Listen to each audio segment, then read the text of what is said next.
Is it all about the money? Is it all about the money? What? Is it all about the money? Money? Yeah. I don't like money. Why not? Because people do naughty things with it. Like what?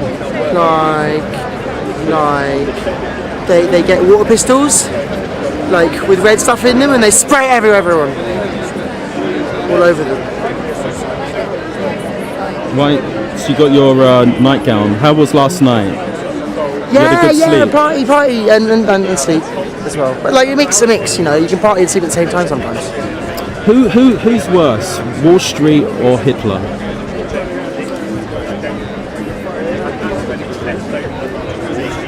Certainly Wall Street. It was just a pawn, wasn't he? Who It's owns another the bank? excuse to get guns shooting at each other so they can sell more guns and sell more death. Maybe cull a few million people. I think. Who owns the banks? Do you think?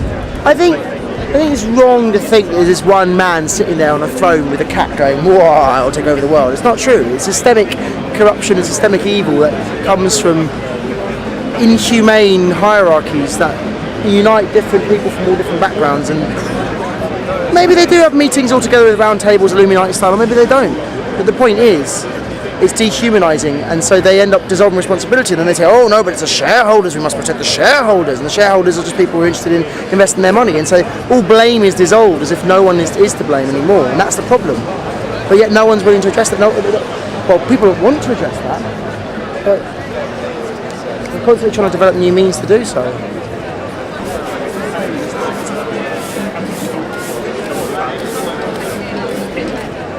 And how do you reinstill morality into these creatures that believe that they're just feeding their wife and kids and securing their children's futures, whilst at the same time what they're trapped in is destroying, humankind. To put it in How do we cheesy get way. rid of capitalism?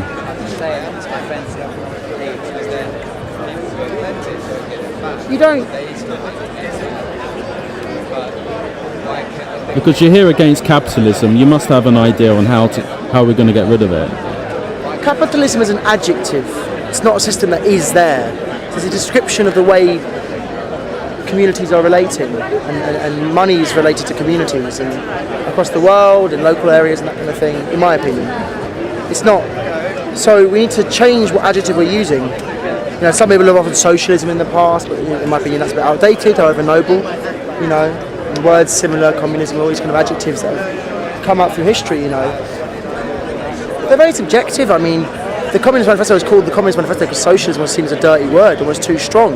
And the irony is that communism is this word that people are scared of nowadays. And So has there been any sort of alternatives that have come up in the last day or two?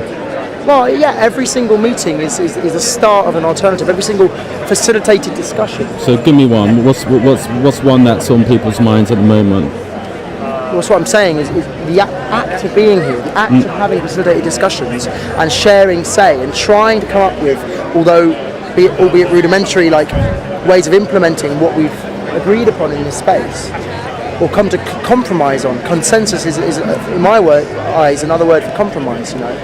People compromising constantly and listening to each other. And the act of even doing that and even having those conversations is already an alternative. You don't have to say.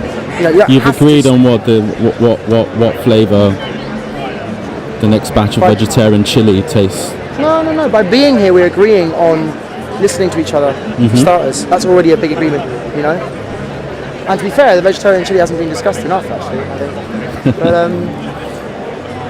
think. But I think I'm afraid that people are obsessed with give us a solution. That's already spoken in these, again, adjective being capitalist, these capitalist terms. Give us a solution like, X amount of tax for X number of people and give me percentages and give me graphs. But hold on, don't people who pass by deserve to have, if you're going to stand here and talk about the evils of this system that I wouldn't say that the majority of the world consent to, but it's the system that we have, then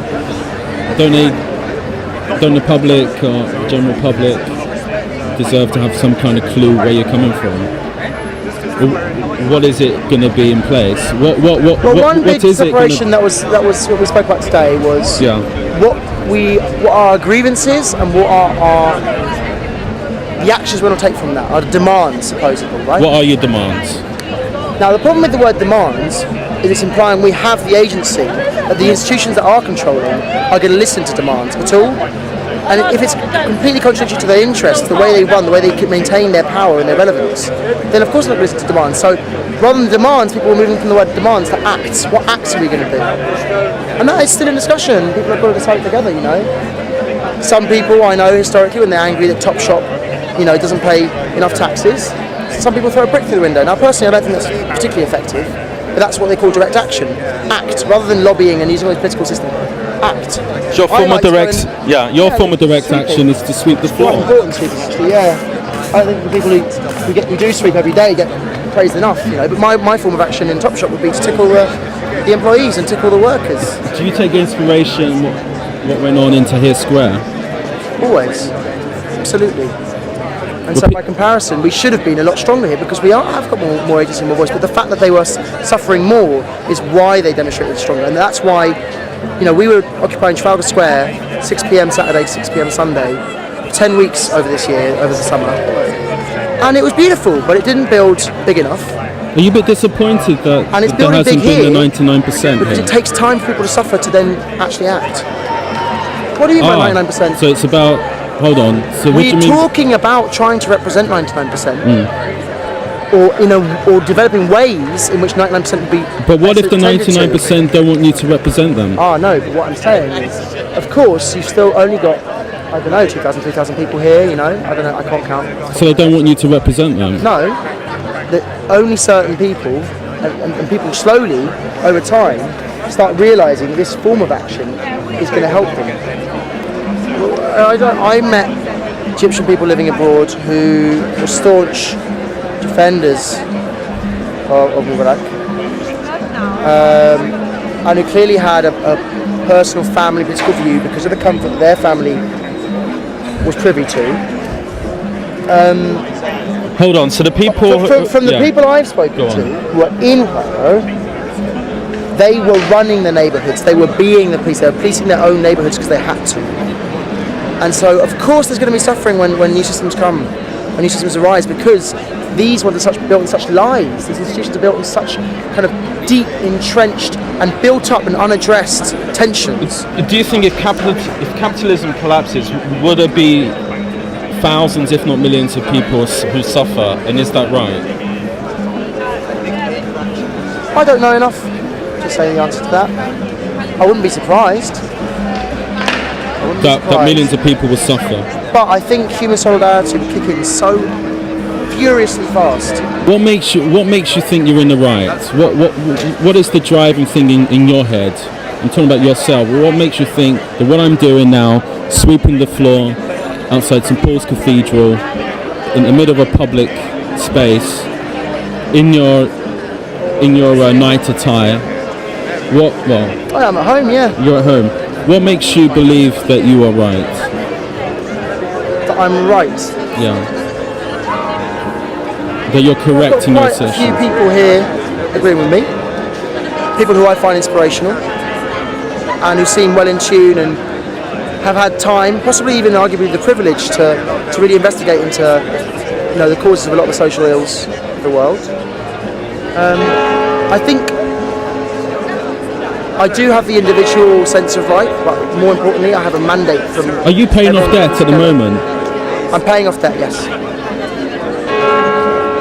And if you succeed, don't you want to pay off the debt, or would you like to pay off the debt?